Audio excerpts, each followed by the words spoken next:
Pour les personnes qui ne nous connaissent pas, Hélène, est-ce que tu aurais la gentillesse de te présenter en quelques mots avant qu'on commence? Bien sûr.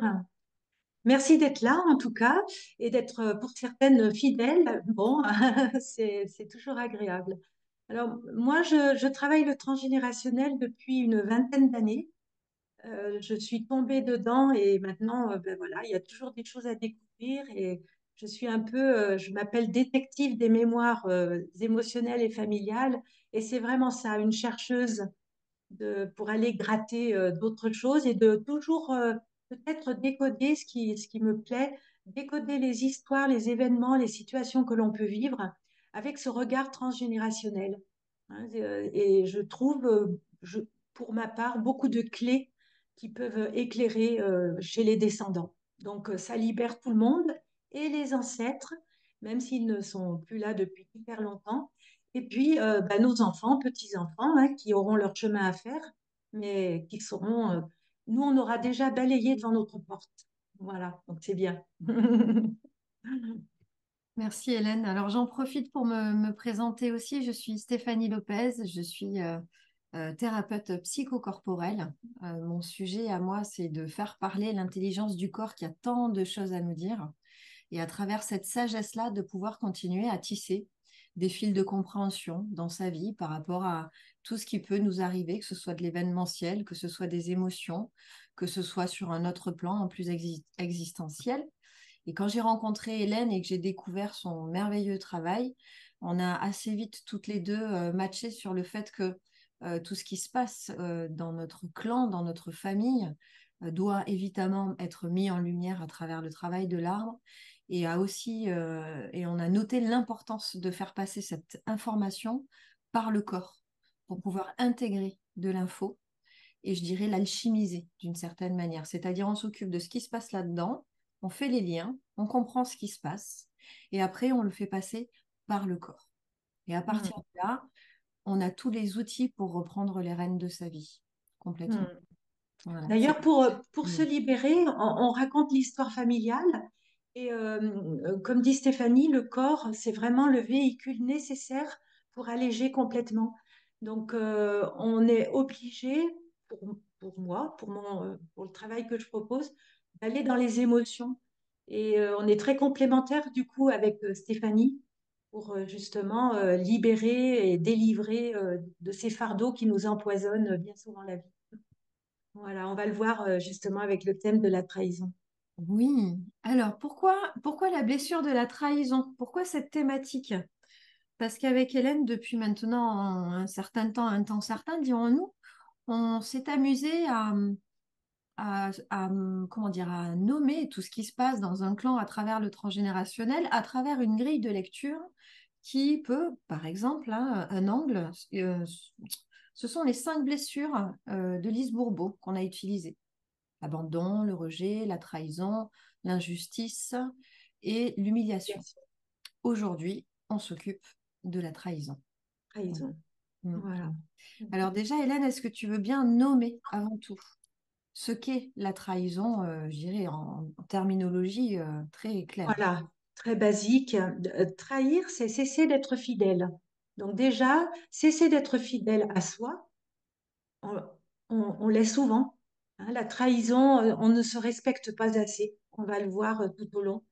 Mais cesser d'être fidèle, par exemple, aussi à la loi familiale, au code de ce qui doit se faire, sans que ça soit jamais écrit. La trahison, ça peut vouloir parler aussi d'abandonner, de livrer quelqu'un, trahir pendant la guerre, la collaboration, la délation, etc. C'est le contraire de la fidélité. C'est le contraire du dévouement. C'est le contraire de loyauté. Donc, dès l'instant où dans votre clan, il va y avoir des histoires touchant à ces mots-là, ces notions-là, peut-être que derrière, il peut y avoir ce ressenti de trahison. Donc, c'est vrai que basiquement déjà, dans l'enfance, on peut avoir eu l'impression d'être trahi si nos parents ne tenaient pas la promesse, ne serait-ce que de petites choses. Hein. Ils nous avaient promis de nous emmener promener et ça ne s'est pas fait, ça n'a pas pu se faire. L'enfant se sent très très vite trahi. Il ne met pas de mots, mais ce ressenti va rester engrammé quelque part. Et donc, l'idée aussi de la trahison, c'est oser faire confiance. Et c'est comme ça aussi qu'on s'en sort. Euh, Quand on est guéri plus ou moins, parce que je pense qu'on passe une vie à guérir de toutes ces blessures, mais quand on avance bien sur ce chemin-là, on va se dire, quand je fais confiance et que j'ai une spontanéité dans les échanges, ben peut-être là, ma blessure de trahison s'est vraiment pacifiée et c'est vraiment cicatrisé. Euh, voilà, hein, déjà c'est un bon chemin. Alors, pour faire face à cette blessure de trahison, la personne, elle va contrôler. C'est un contrôlant. C'est quelqu'un qui va être toujours sur le qui-vive, qui va faire attention à bien respecter ce que l'on doit faire, ses engagements, à être dans une responsabilité de tout ce qu'il doit faire. Hein. Donc, il y a beaucoup de notions de devoir. Il y a une certaine rigidité aussi. Hein. Donc, il faut être sans faille, voilà, pas se montrer vulnérable, être fort. Et donc, par peur de se faire avoir, de se faire trahir, il va y avoir justement cette quête perpétuelle, hein, d'être sans faille. Alors, il y a des clans où il y a des notions d'injustice, énormément. Il y a des personnes qui vont toujours se trouver injustement traitées. Eh bien, il y a des clans aussi où il y a des personnes régulièrement qui vont dire: ah, moi j'ai été trahi. J'ai été trahi. Le mot revient souvent dans le vocabulaire et le ressenti face à toute situation. Même si d'autres mettraient d'autres mots, ces personnes-là ont vraiment ce sentiment-là. Donc, déjà, la première question à se poser, quand ça revient régulièrement dans notre vie, quelle est la personne dans le clan qui a trahi ou qui a été trahi? Donc, ça peut être dans plein voilà, de situations, hein. On va les voir un petit peu, hein, tout au long. Les grandes peurs de quelqu'un qui a cette blessure assez importante, c'est de se montrer faible, de se laisser manipuler. Donc, c'est des personnes qui peuvent attirer la manipulation dans leur vie. La manipulation, hein, ça peut être la manipulation toute gentille, mais jusqu'à la perversion. Donc, il y a aussi, chez ces personnes, on s'est aperçu une peur de la séparation. C'est des personnes qui vont être très sensibles aux ruptures, au départ, aux séparations non expliquées. C'est une faille pour eux. Donc, dès qu'il y a illusion où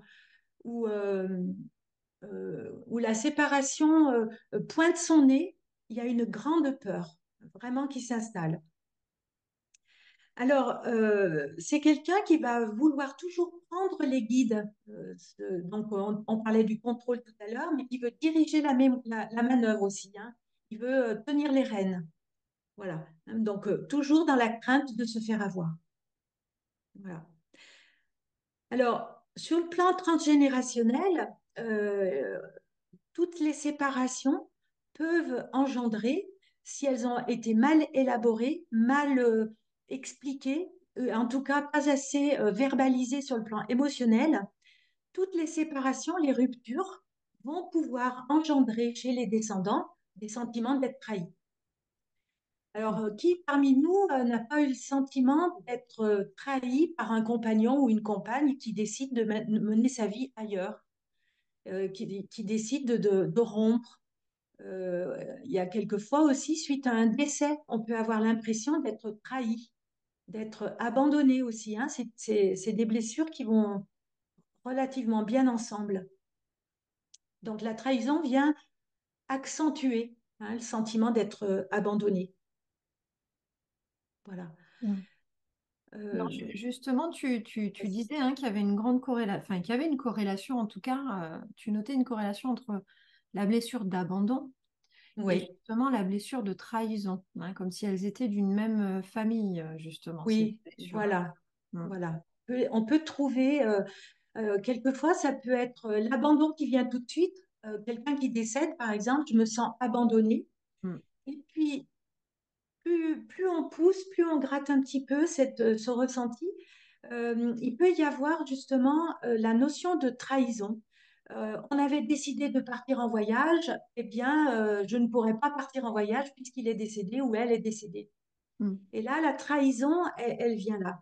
Quand on a un sentiment de trahison dans une situation vécue là aujourd'hui, bien souvent, c'est que cette sensation, cette blessure de trahison existe déjà et que peut-être on l'a pas suffisamment élaborée. Depuis l'enfance, on a pu en vivre beaucoup de situations de trahison. Et celle qui vient d'arriver là dans ma vie peut réveiller des trahisons quand j'avais de l'enfance, de l'adolescence. Voilà. Et c'est comme si la situation actuelle me forçait à m'introspecter et à introspecter l'histoire du clan aussi. Parce que, comme chaque fois je le dis, on peut porter des ressentis qui ne nous appartiennent pas. Et Mm. donc, si par exemple dans le clan, il y a des situations de trahison chez mes ancêtres, eh bien moi, je peux être celle qui doit ouvrir le clan et travailler sur cette blessure-là. Parce que Mm. les ancêtres n'ont pas pu, n'ont pas eu le temps, n'ont pas voulu aussi, hein. Alors, imaginez le nombre de blessures de trahison que l'on a avec toutes les guerres déjà. De quel côté on était? Est-ce que j'avais l'impression, par exemple, en habitant en Alsace, de trahir la France quand l'Alsace est devenue allemande? Peut-être pas. Et peut-être que dans le clan, certains ont eu quand même la sensation de trahir le pays, la France. Et puis d'autres qui se sont trouvés tellement bien avec l'Allemagne, et que quelquefois après la guerre, ils y sont restés. Mm. Voilà, hein. Et donc ça envoie chez les descendants ben, un sentiment où est le curseur pour juger ce qui est trahison ou pas. Oui, parce qu'on peut chercher dans son histoire familiale avec les parents, les grands-parents, troisième, quatrième génération, etc. Mais il y a aussi, et tu en as très bien parlé dans un live qu'on avait fait sur la grande histoire, Hélène, au Oui, service de la petite histoire, où effectivement il y a tout ce contexte dans lequel nos aïeux vivaient, oui, qu'il faut vraiment pas oublier. Euh, Est-ce qu'il y a une mémoire de collabos, de résistants? Est-ce qu'il y a toutes ces choses-là? Et c'est oui, intéressant aussi d'aller regarder ce qui s'y passe. Si on peut sentir une blessure particulière, mettons une blessure de trahison parce que on sent qu'on a un tempérament plutôt contrôlant, par exemple, et se dire, oui, mais d'où ça sort? Mais d'où ça oui, sort? Je ne vois pas. Dans mon arbre, je ne vois pas. Et ça vaut peut-être le coup d'ouvrir un peu sur la proposition d'Hélène de regarder le contexte historique du moment aussi. oui, Ça peut oui, tout à rapporter beaucoup fait. de choses, ouais. Mm. Oui, tout à fait. Regardez le film La Trêve de Noël. Je ne sais plus le titre exact, qui est repassé d'ailleurs récemment, je crois, à la télé, où les Allemands et les Français se canardaient allègrement hein, d'une tranchée à l'autre. Et puis ils ont fait la trêve de Noël et ils ont joué au foot ensemble pour le lendemain repartir chacun de leur côté.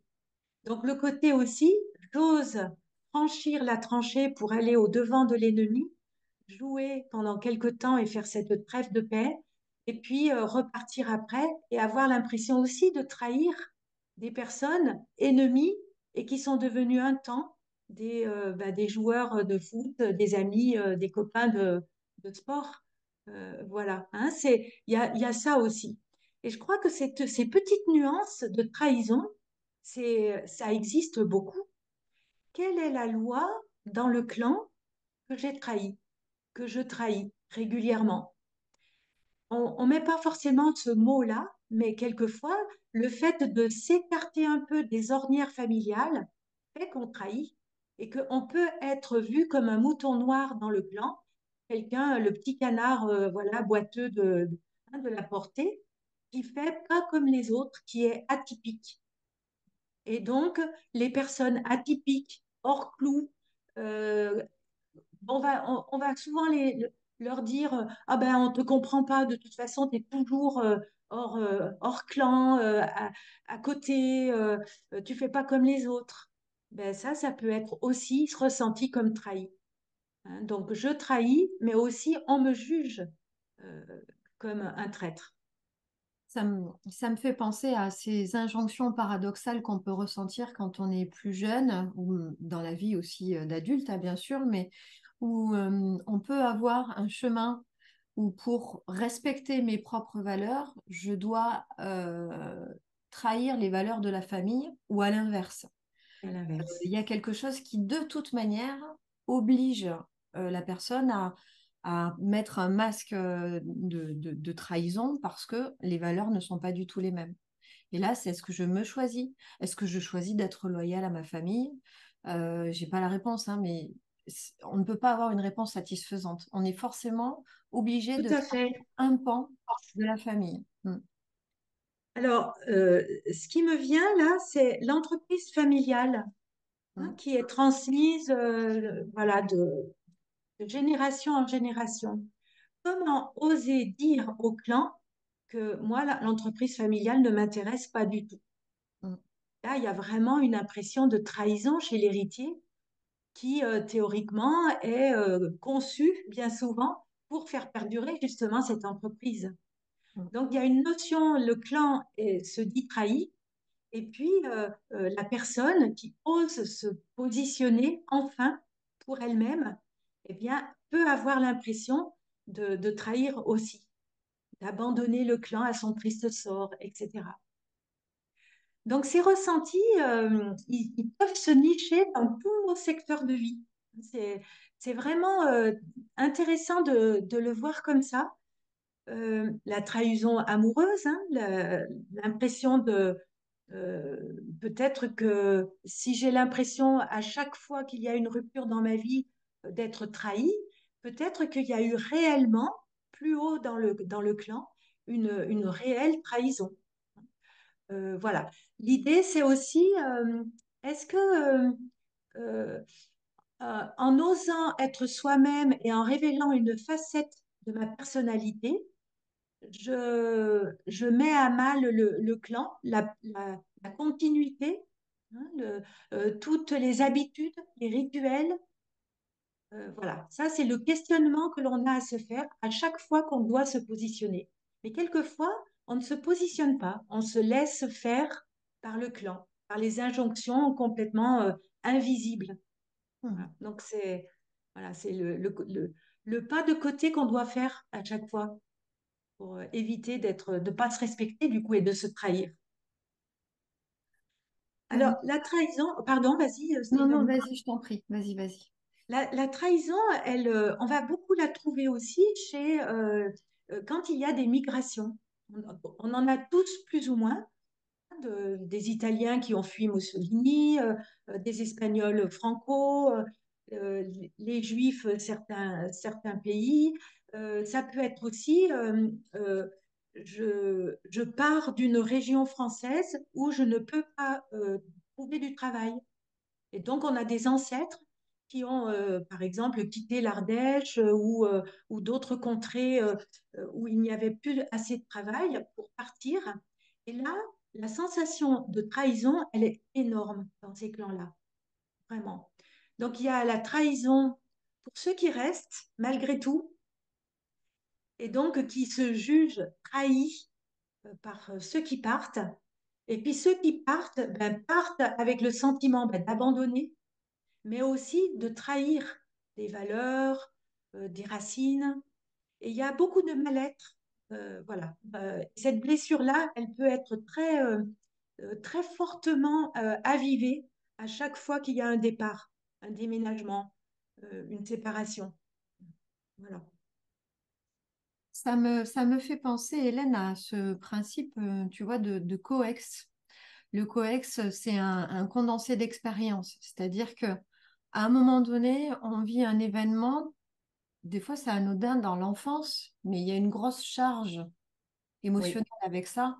Ça peut être la trahison d'un petit copain en CP, par exemple, en classe, oui. qui va passer complètement à côté pour les parents parce que c'est une petite bataille d'école.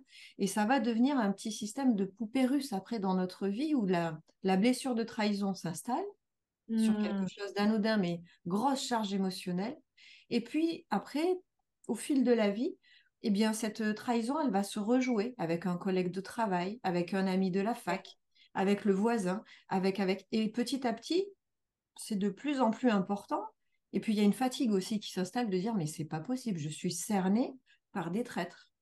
Et ça, là, c'est d'identifier qu'on est en train de rejouer la même histoire en permanence jusqu'à complètement. ce qu'on accepte de s'en occuper, c'est-à-dire de regarder les choses en face, Ouais, de voir d'où ça vient, si ça vient de moi ou d'avant, et de s'en c'est occuper. ça, Ouais, c'est c'est tout ça. à fait ça. Ouais. La vie, elle est super bien faite, hein, parce qu'en Mm. fait, elle répète les leçons autant de fois qu'on en a besoin. C'est ça. Sauf qu'elle envoie toujours un peu plus fort. Voilà, T'as pas compris, ben, je vais y aller un petit peu plus fort. c'est ça. C'est ça. Voilà. Mais c'est une belle alliée hein, en même temps. Hein. Mm. Ouais, ouais.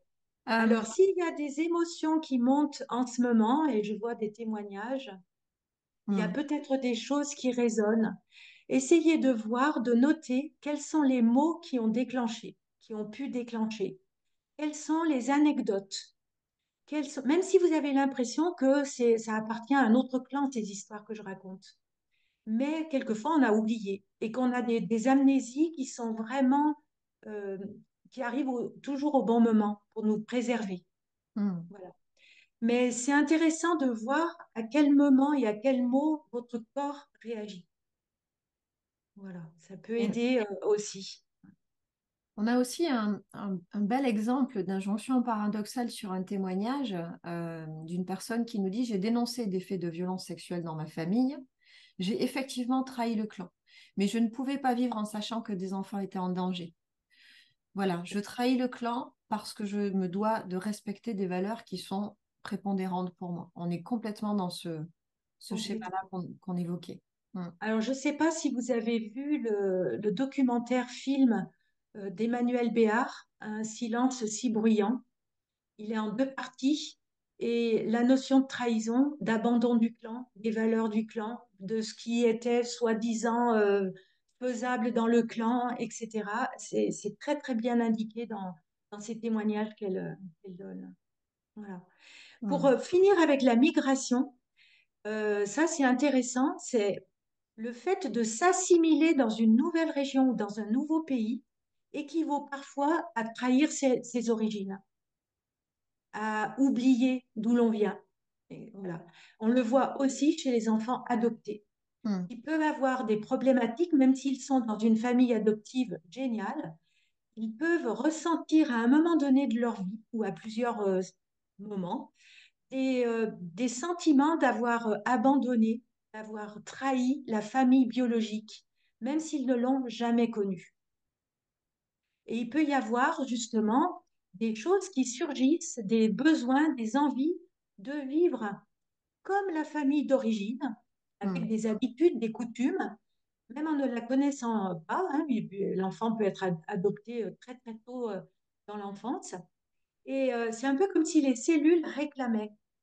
Voilà. Hein, je pense à une jeune fille qui avait des origines très très pauvres et qui, à l'adolescence, a eu besoin de retrouver une sorte de tribu où elle retrouvait l'ambiance des grands repas, où tout le monde était autour de la table, etc. Et la famille adoptive a, a constaté que, en fait, c'était vraiment la famille biologique qui ressurgissait dans ces rituels familiaux de repas, etc. Mm. Donc voilà, ça, c'est vraiment le corps, les cellules qui parlent, qui vibrent et qui appellent. Mm. Alors, Alors, allez, vas-y. pour dire qu'on est en train d'arriver à la première demi-heure. Donc, vous avez déjà commencé et c'est fantastique parce que c'est comme ça qu'on a envie que ce moment existe. C'est aussi avec vous et grâce à vous. Donc, c'est vraiment de pouvoir prendre la parole. Vous pouvez lever la main. Vous avez en bas une petite main réaction avec un petit bonhomme avec un plus. Quand vous cliquez dessus, vous levez la main et puis ça veut dire que vous avez soit une question, soit un témoignage à nous partager. C'est avec grand plaisir. Et puis, si vous voulez écrire, c'est possible aussi, bien sûr. Hein. Donc, à partir de maintenant, on continue à parler, mais profitez vraiment pour en faire un moment interactif entre nous. Mm. Voilà. Alors, pour continuer, parce que je pense que vous allez aussi avoir des résonances à ce niveau-là, Mm. les spoliations d'héritage. Dans le clan, on en a quand même pas mal. qu'on a pu oublier ou qu'on ne connaît même pas. Mais il peut y avoir eu un ancêtre qui pensait hériter de la ferme dans laquelle il a toujours travaillé et qui, au dernier moment, cette ferme a été confiée à un frère ou une sœur. Et donc, lui, il avait travaillé une partie de sa vie sur cette ferme. Il croyait l'avoir, ce qui paraissait un peu normal comme héritage. Eh bien, là, la notion de trahison a été vraiment très impactante à Mm. tel point que dans cet exemple, la personne a eu besoin, a eu envie d'avoir qu'un seul enfant et elle a rencontré un partenaire qui n'en voulait qu'un aussi pour justement ne pas avoir de partage. Parce qu'il y avait eu tellement de choses difficiles à digérer à ce niveau-là. Et donc, voilà, ça c'est intéressant aussi, hein, ça va orienter nos rencontres futures et puis notre déploiement de notre arbre à nous, hein, personnel. Oui, pas de fratrie en fait. Pas de Pas de fratrie. fratrie, d'accord. Voilà. Source de Donc, trahison, il peut y d'accord. avoir pas d'enfant ou un seul enfant, Mm. euh, peut-être en réponse à une trahison au moment de l'héritage, par exemple, hein. Ça peut être un conflit aussi de fratrie. Et donc, Ouais. voilà, il y en a qui peuvent avoir le sentiment d'avoir été trahis là, dans ces histoires-là. Mm. Voilà. Alors, autre chose aussi, c'est ça va peut-être aussi résonner, c'est est-ce que j'ai le droit de vendre la maison familiale dont j'ai eu voilà, hein, l'héritage et est-ce que j'ai le droit de la vendre alors que depuis des générations, ben, on se la transmet? Voilà. Ça, c'est un gros questionnement.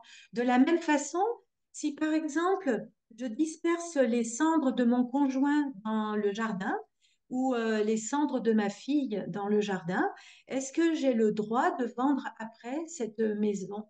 Euh, et peut-être que je vais avoir le sentiment de trahir, d'abandonner encore une fois. Mm.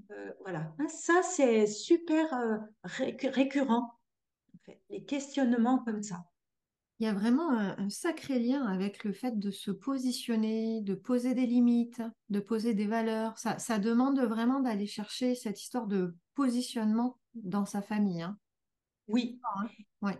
Et puis de voir aussi que le temps passe et qu'on évolue.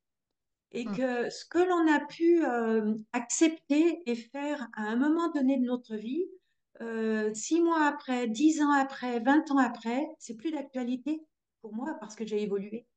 Donc ça, on le voit par exemple aussi pour les promesses faites à un mourant. Mm. Quelquefois, c'est juste pour alléger ce départ-là, pour le faire partir vraiment voilà, dans la douceur et la bienveillance et un accompagnement. Et on s'engage quelquefois à notre corps défendant dans des promesses qui vont être de plus en plus lourdes à porter et à tenir au fil des années. Est-ce Mm. que j'ai le droit, moi, aujourd'hui, de rompre une promesse que j'ai faite à mon grand-père ou à ma grand-mère ou à ma mère il y a 10 ans, 20 ans ou 30 ans? Ben, peut-être que oui, si c'est dans le cœur, peut-être. Voilà. Hein, mais c'est, voilà, la trahison, elle se niche là aussi. Voilà, c'est de soi à soi, en fait. Mm. Oui, Stéphanie, nous t'écoutons. Tu peux mettre ton Bon, micro. oui, bonjour à toutes. Je crois qu'il Bonjour. n'y a que des dames. Alors justement, ma question de trahison, c'est moi qui disais que j'ai dénoncé des faits de violence sexuelle. Et donc, bien sûr, mes parents se sont sentis trahis. Et en réponse, on va dire, alors mon père a décédé entre-temps, c'était lui qui était concerné. Euh, En réponse, enfin, c'est comme ça que je le ressens. Je crois que c'est comme ça qu'il faut que je le dise. Ma mère a vendu la maison familiale et les terrains familiaux. Et justement, on parlait de spoliation. Et moi, j'ai vraiment l'impression que son souhait, parce que j'ai plus contact aujourd'hui avec mes parents, avec ma mère, du moins, c'est vraiment de nous rendre, de nous rendre cette trahison, quoi. Enfin, de nous faire ressentir cette trahison que eux ils ont vécue. Alors, Une c'est punition, une punition, quoi. C'est ma perception des choses. Mm. ça se peut aussi, hein. Mm. Parce qu'en fait, quand la personne en face ou le clan en face a l'impression d'être trahi, ça développe une violence, une agressivité, un rejet total. Mhm. Et on le voit très très bien, comme vous dites, dans les révélations d'abus sexuels, par exemple. Mhm. Celui qui va au devant de la justice, c'est celui qui est éjecté. Ouais. Et le clan se resserre autour, justement, bah, du prédateur, hein, Mhm. du criminel. Bien souvent, là, on rejoint la force du secret, c'est que le secret est un vrai ciment Mhm. et le qu'en dira-t-on, l'image du clan, c'est primordial. Ouais, ouais, ouais, ouais, Donc, bah, en fait, le clan, il ne veut surtout pas donner à l'extérieur une mauvaise image. Et ouais, celui qui donne une mauvaise image, c'est celui qui ose dire les faits. ouais, c'est ça. Et donc là, il trahit, voilà, il trahit le secret, le clan, etc. Mhm. Donc il se peut que ça génère des sortes de punitions. C'est Mhm. des personnes, par exemple, qui vont témoigner en disant, moi, quand on m'accepte dans la maison, on ne me parle pas. On fait comme si j'étais transparente. Je ne participe pas, ou en tout cas, on ne me fait pas participer. Par exemple, au repas de famille, eh ben, on ne le parle pas, on la met au bout de table, ou tout le monde prépare ensemble dans la cuisine, eh bien, elle n'est jamais conviée, cette personne. Voilà. Elle a trahi, et pourtant, elle s'est respectée, et donc, du coup, le clan ben, fait voilà, front contre elle. Mhm. Donc, c'est vrai que euh, quand on va soulever comme ça des problèmes de secret, il faut s'attendre à ces réactions-là. Parce que on a été trahi en étant abusé, mais le clan ne veut surtout pas voir ça.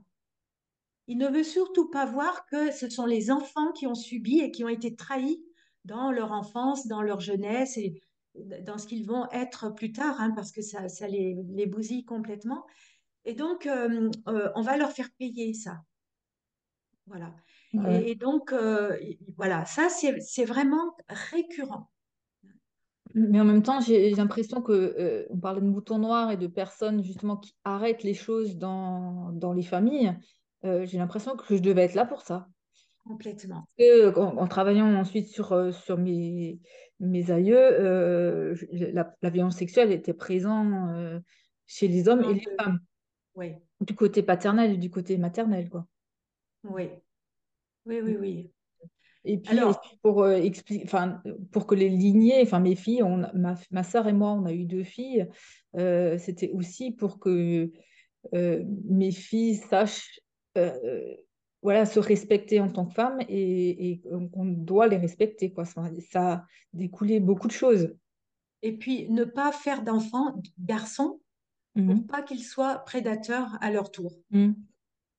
Bah, Voilà. j'ai un frère qui s'est rangé du côté de mes parents parce que, enfin, on lui a pas demandé, enfin, j'ai pris cette décision avec ma sœur et on n'a pas demandé à mon frère, en fait, s'il était Hmm. d'accord avec cette décision parce que mon frère a les mêmes comportements que mon père.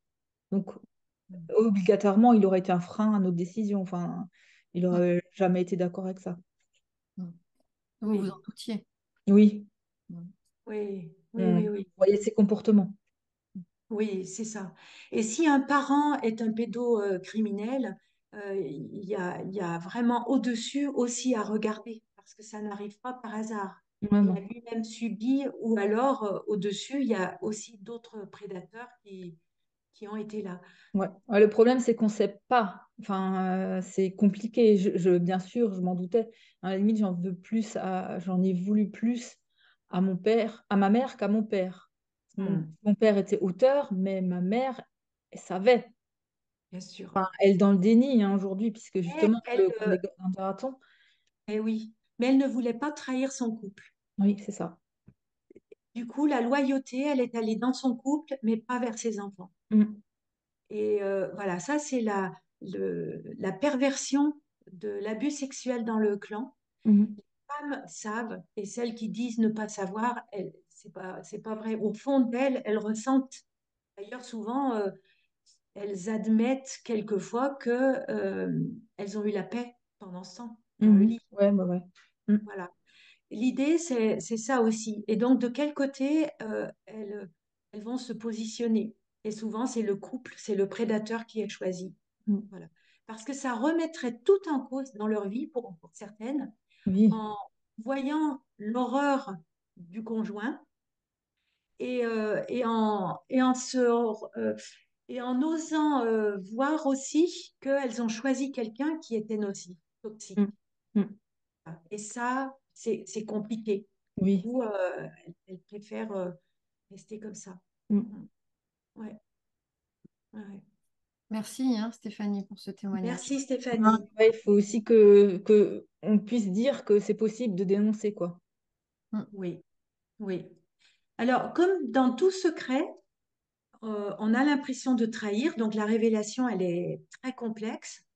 C'est une décision très, très difficile à prendre.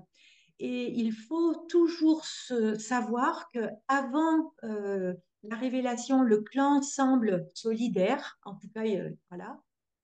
On fait partie encore de la famille. Et dès l'instant où on dit haut et fort ce qui se passe, on peut être exclu sur une durée plus ou moins longue, voire toujours.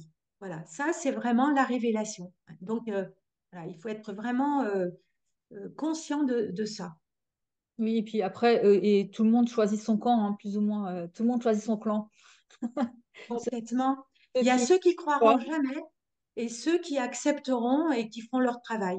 Mm. Voilà, leur chemin avec ça. Il y en a pas beaucoup qui croient, hein. Enfin, de mon expérience, il y en a pas beaucoup qui croient que c'est possible parce que euh, au-dessus, ils savent être au-dessus de tout soupçon. Je sais pas si vous avez vu, si vous voyez en ce moment le film, la série qu'il y a sur France 2 le lundi soir sur le violeur en série là.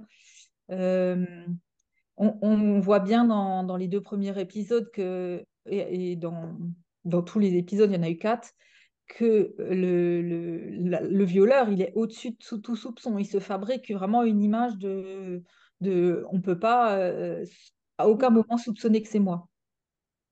C'est ça, Mm. c'est ça. Alors, il y a une question. La femme qui a un homme pédocriminel peut-elle avoir eu des soucis de cet ordre et du coup avoir choisi cette personne? Oui, pourquoi pas? Elle est en terrain connu en ayant choisi cet homme-là.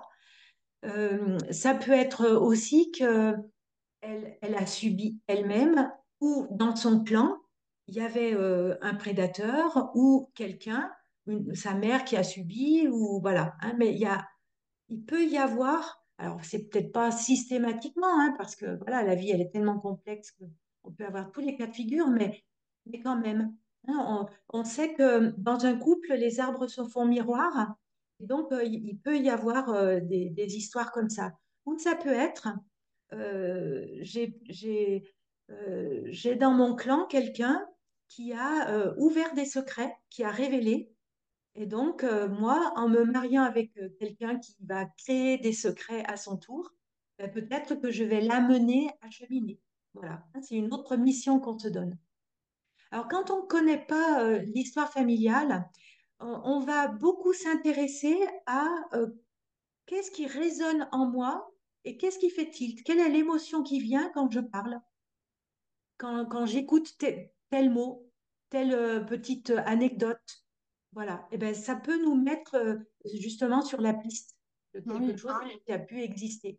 On On a va pas d'ailleurs eu, prouver si ça résonne pas en nous. Hein.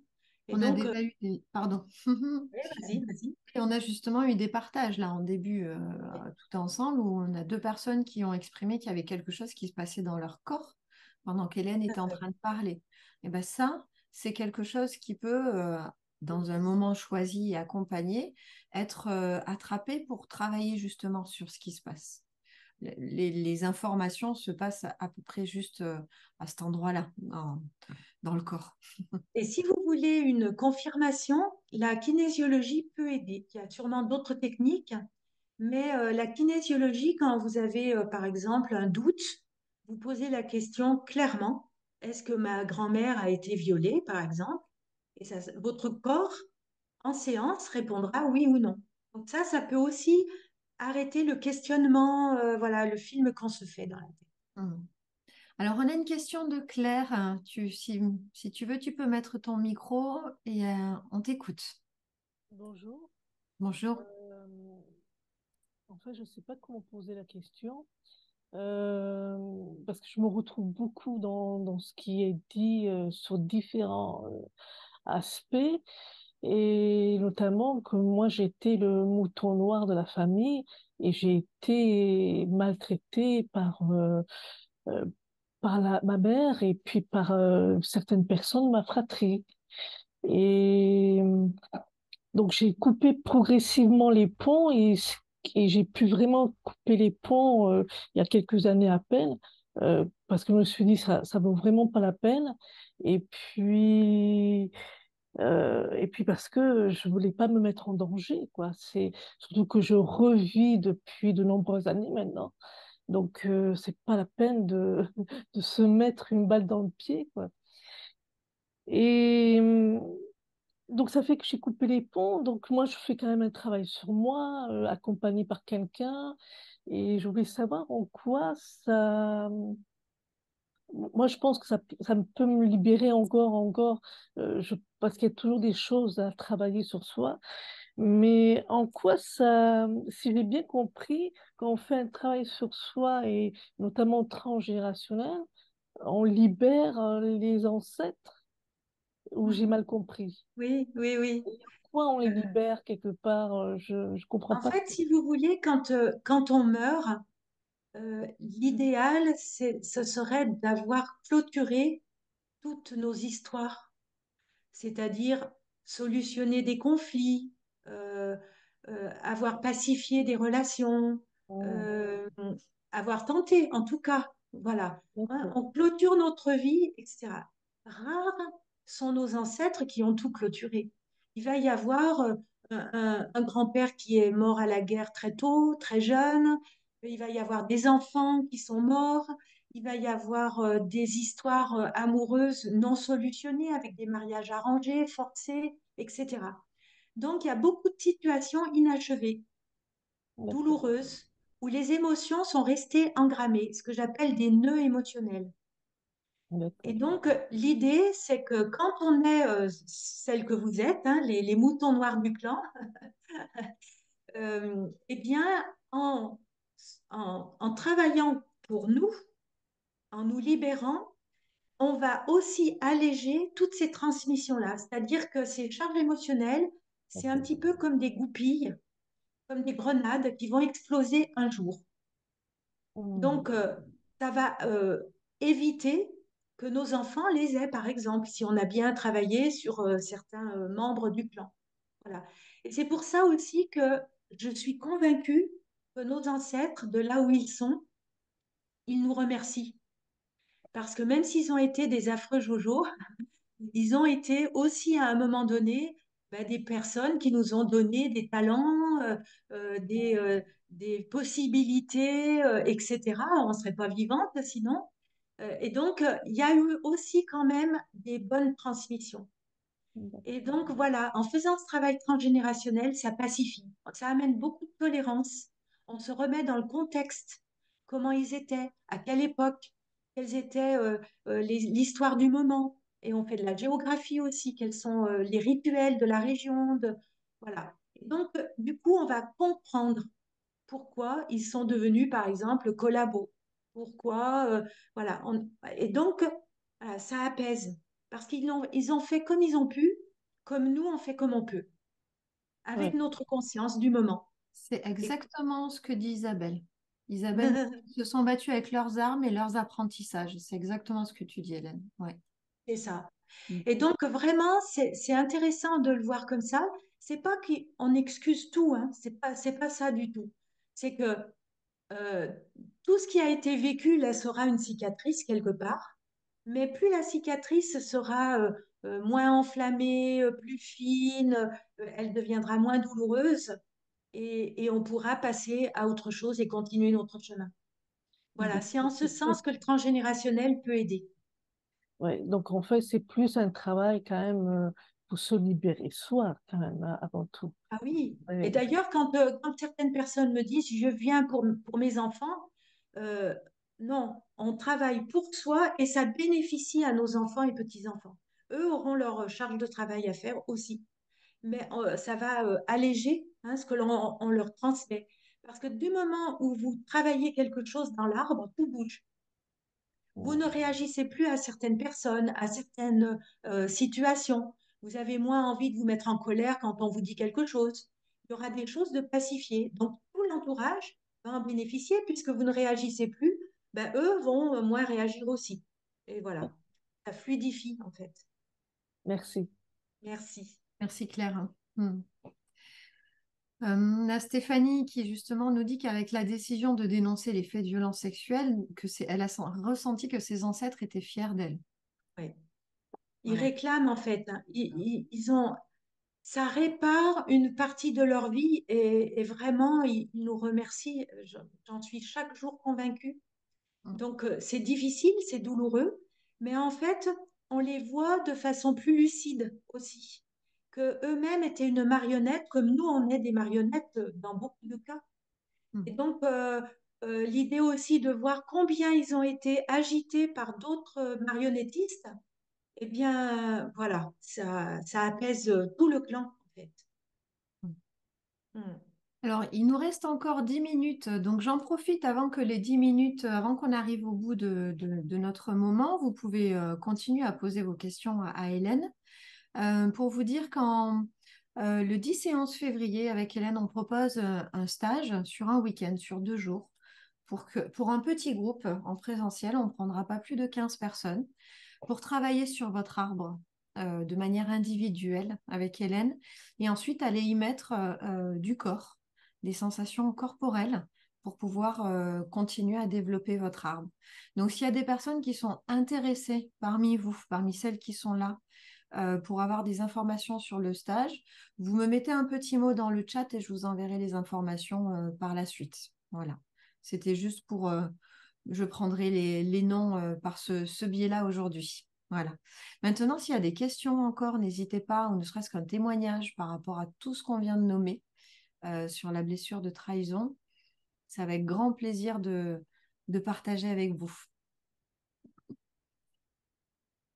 Euh, L'idée, c'est de voir derrière le mot trahison, il peut y avoir d'autres mots, hein. En début de séance, là, on avait vu la fidélité. Donc la trahison, le mot n'apparaît peut-être pas parce qu'il est fort, il est violent, mais ça peut être aussi des infidélités récurrentes. Si par exemple, dans mon arbre, j'ai mon grand-père ou mon grand-oncle qui sont des hommes volages, eh bien, leurs femmes, leurs enfants ont subi ce côté volage, l'infidélité, l'insécurité du coup liée à cette situation-là. Et donc, ils ont pu être trahis, se sentir trahis, sans que le mot soit jamais prononcé. Donc voilà, c'est intéressant aussi de voir si vous avez quelqu'un dans votre arbre qui ne fait jamais confiance à personne. euh, voilà, donc ça devient récurrent, peut-être dans un excès, mais peut-être qu'il y a une trahison. Et par ce biais-là, par ce comportement qui vient révéler quelque chose qui dysfonctionne dans le clan, vous allez peut-être voilà, tirer le fil de la pelote pour remonter jusqu'à la trahison initiale, hein, la situation qui est justement porteuse, hein, de ces mémoires-là.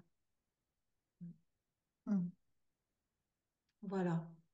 On En a... tout, Non, vas-y, je t'en prie, Hélène, je t'en prie. Mm. en tout cas, ce ressenti de trahison, il va venir souvent en filigrane derrière chaque positionnement qui peut paraître bizarre au clan.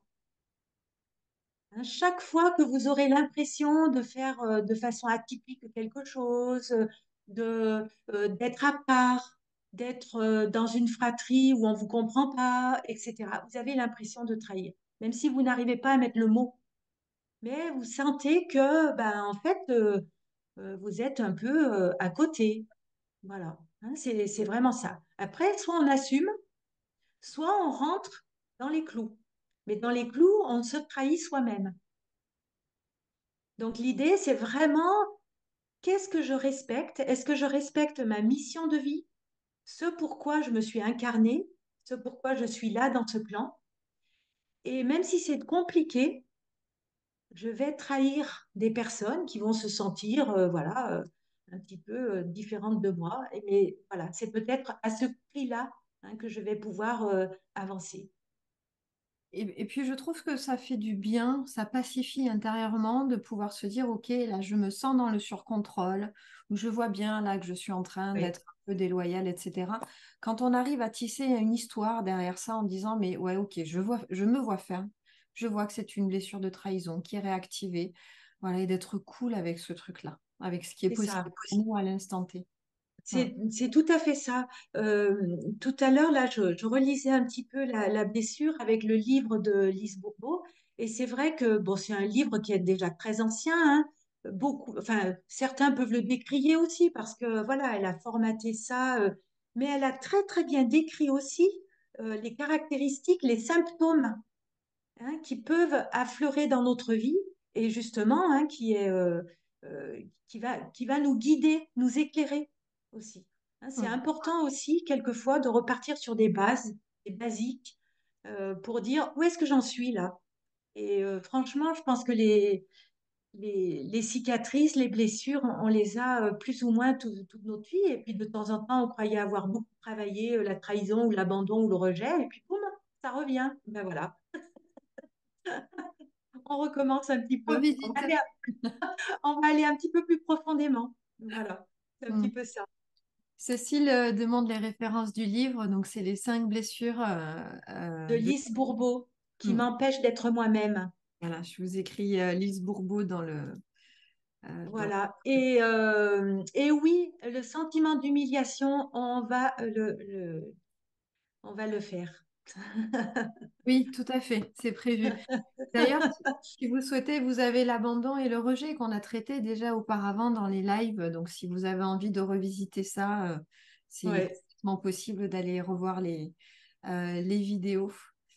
Euh, et parfois, Ah oui, ce n'est pas celle que l'on croit, absolument. Oui, mm, ouais, tout à c'est fait. vrai. Ouais. C'est vrai. Après, c'est des mots de vocabulaire, hein. Donc, quelquefois, voilà, derrière chaque mot, qu'est-ce que moi je mets? Donc voilà, qu'est-ce que vous mettez aussi, hein? Ça peut être aussi, voilà, un petit peu pour affiner. Mm, Le rejet, c'est le sentiment que le parent nous a rejeté. Par exemple, les enfants non désirés, ils peuvent avoir ce sentiment-là. Et la trahison, c'est maman ou papa s'engage à dire quelque chose ou à faire quelque chose avec moi et il ne le fait pas pour plein de raisons. mm. Voilà. Et là, je me sens trahie. Hein, Alors, on peut avoir le rejet et la trahison, évidemment, comme blessure. On en a plusieurs, hein, d'ailleurs, hein. On les a peut-être pas toutes, mais quand même, on en a pas mal. Voilà. Et puis, selon notre évolution dans la vie, notre cheminement, on peut en avoir une qui se réveille un peu plus. Voilà. C'est intéressant aussi de voir à quel âge elle peut se réveiller et quel âge ça peut réveiller dans le clan. Si c'est par exemple à 30 ans, j'ai l'impression d'être trahie sans arrêt, à 30 ans, pour un de mes ancêtres, qu'est-ce qui s'est passé? Et peut-être que ça peut être une des clés. Moi, je viens réveiller quelque chose qui existait déjà dans le clan. Et avec un âge un petit peu anniversaire. Ouais. Ça Et peut être... concernant aussi la blessure de rejet ou et d'humiliation, il y a aussi le masque qu'on va mettre en face ou le rejet, Oui, ça va être plutôt la stratégie d'évitement, si vous voulez, ça va être de fuir. Alors que ouais. dans l'humiliation, Hélène le disait très bien, on est plutôt dans le surcontrôle. Donc, quelle est La l'attitude trahison, que j'ai trahison. dans la trahison, pardon. Donc, quelle est l'attitude que j'ai face à l'adversité? Est-ce que plutôt je m'enfuis ou est-ce que je verrouille et je surcontrôle? Ça peut déjà vous donner des éléments. C'est ça, voilà. Le masque va nous aider à affiner, en fait. Oui, tout à fait. Eh bien, nous sommes en train d'arriver tranquillement à la fin de notre heure passée ensemble.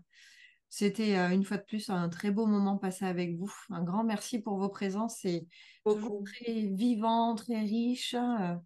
Et puis merci pour votre confiance aussi, pour les partages. Merci. Ah oui, tout à fait. Oui, oui, oui.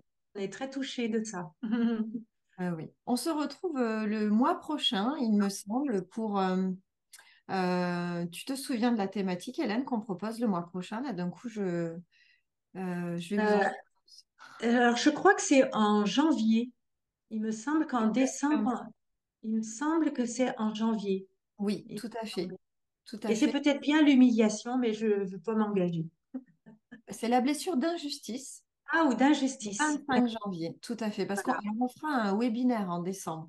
On va faire une soirée exceptionnelle avec Hélène en décembre où il y aura effectivement le travail de l'arbre, pas avec une thématique particulière, vraiment le transgénérationnel. Et il y aura je dirais une initiation au psychocorporel pour voir ce que ça raconte dans le corps par rapport aux échanges qu'on aura eus. Et ça, ce sera une soirée ensemble. Donc, vous pourrez bien sûr être parmi nous aussi. Mm. Voilà. On vous dit à très bientôt. Un grand Merci beaucoup. Merci. merci beaucoup. Merci. Et prenez soin de vous avec tous ces traîtres autour de nous. Et respectez-vous. Ouais, Voilà. c'est ça. Voilà. Exact. C'est oser être soi. Et ça, c'est notre mission à tous. Mm. Voilà. Notre Mm. chemin de vie. Être Voilà. fidèle à ça. Voilà. Merci beaucoup. Au revoir. Merci. Au revoir. Au revoir.